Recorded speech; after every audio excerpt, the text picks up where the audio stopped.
வணக்கம். இன்றைக்கி இந்த வீடியோவில் ரொம்ப ருசியான ரொம்ப சுலபமாக செய்யக்கூடிய இட்லி சாம்பார், பெரியவங்களேருந்து குட்டீஸ் வரைக்கும் எல்லாருமே விரும்பி சாப்பிடக்கூடிய இந்த ரெசிபி எப்படி பண்ணுறதுன்னு வாங்க பார்க்கலாம். இந்த ரெசிபி செய்கிறதுக்கு தேவையான பொருட்கள் என்னென்னு எடுத்து வச்சுக்கோங்க. முதல்ல நம்ம இந்த சாம்பார் செய்கிறதுக்கு துவரம்பருப்பை ஃபஸ்ட்டு வேக வச்சு எடுத்து வச்சுக்கலாம்.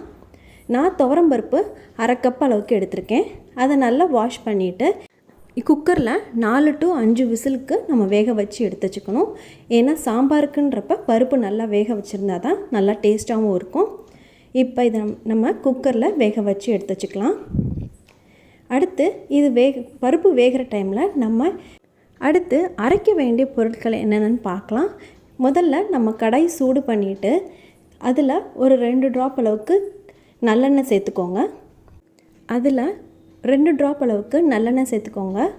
அடுத்து 1 டேபிள் ஸ்பூன் கடலைப்பருப்பு, 1/4 டீஸ்பூன் பெருங்காயத்தூள், 1/2 டீஸ்பூன் வெந்தயம், அடுத்து 1/2 டேபிள் ஸ்பூனுக்கு தனியா, அடுத்து காரத்துக்கு 4 சிவப்பு மிளகாய் எடுத்திருக்கேன். உங்களுக்கு தேவைக்கேற்ப காரத்துக்கு ஏற்ற மாதிரி நீங்கள் கூட சேர்த்துக்கலாம். இப்போ இது எல்லாத்தையுமே நம்ம மீடியம் ஃப்ளேமில் வச்சு பொன்னிறமாக வர முடியும் நல்லா ரோஸ்ட் பண்ணிக்கோங்க. இது பொன்னிறமாக வந்ததுக்கப்புறம் இதை நம்ம மிக்ஸி ஜாரில் சேர்த்து நல்லா நைஸாக அரைச்சிக்கணும். இப்போ பாருங்கள், பொன்னிறமாக ஆயிடுச்சு. இப்போ இதை நம்ம மிக்ஸி ஜாரில் சேர்த்துக்கலாம். மிக்ஸி ஜாரில் இதோட 4 to 5 பீஸ் தேங்காய் எடுத்துக்கோங்க. அதையும் நம்ம ரோஸ்ட் பண்ணாமல் அதை ஸ்ட்ரைட்டாக மிக்ஸி ஜார்லேயே சேர்த்துக்கோங்க. இப்போ இது எல்லாத்தையும் தண்ணி ஊற்றி நல்லா நைஸாக இது மாதிரி அரைச்சி வச்சுக்கோங்க. அடுத்து சாம்பாருக்கு ரொம்ப முக்கியமாக டேஸ்ட்டாக இருக்கக்கூடியது வெங்காயம். அதுவும் சின்ன வெங்காயம் சேர்த்தோன்னா இன்னும் நல்லா டேஸ்ட்டாக இருக்கும். சின்ன வெங்காயத்தை இது மாதிரி அரை பீஸாக நல்லா கட் பண்ணி வச்சுக்கோங்க. அதோட 2 தக்காளி இது மாதிரி நீல வாக்கில் கட் பண்ணி எடுத்து வச்சுக்கோங்க.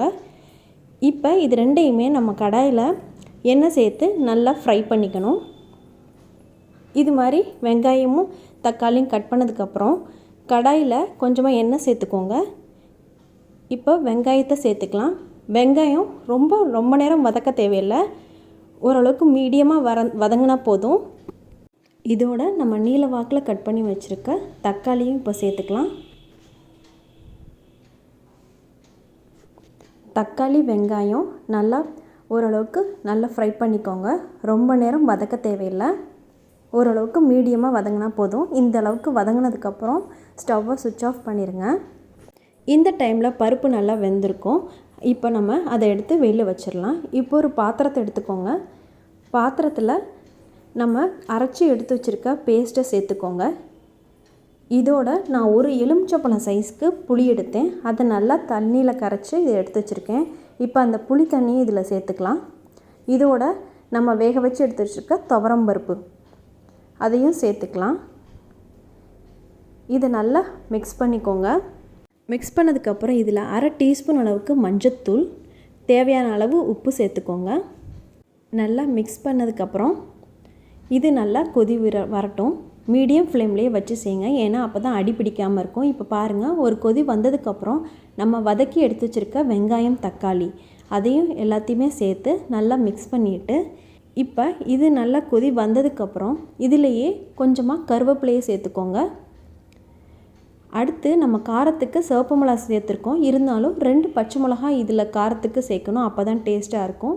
அடுத்து ஒரு சின்ன இன்ச் அளவு இஞ்சி துண்டு அதை துருவி இது மாதிரி இதில் சேர்த்துக்கோங்க.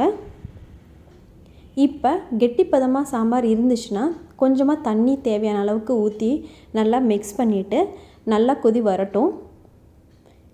இப்போ இது நல்லா கொதி வந்ததுக்கப்புறம் ஸ்டவ்வை சுவிட்ச் ஆஃப் பண்ணிடலாம். இப்போ நம்ம சாம்பார் ரெடி ஆயிடுச்சு. இதில் ரொம்ப முக்கியமானது கடைசியாக 1 ஸ்பூன் அளவுக்கு நல்லெண்ணெய் சேர்த்துக்கோங்க.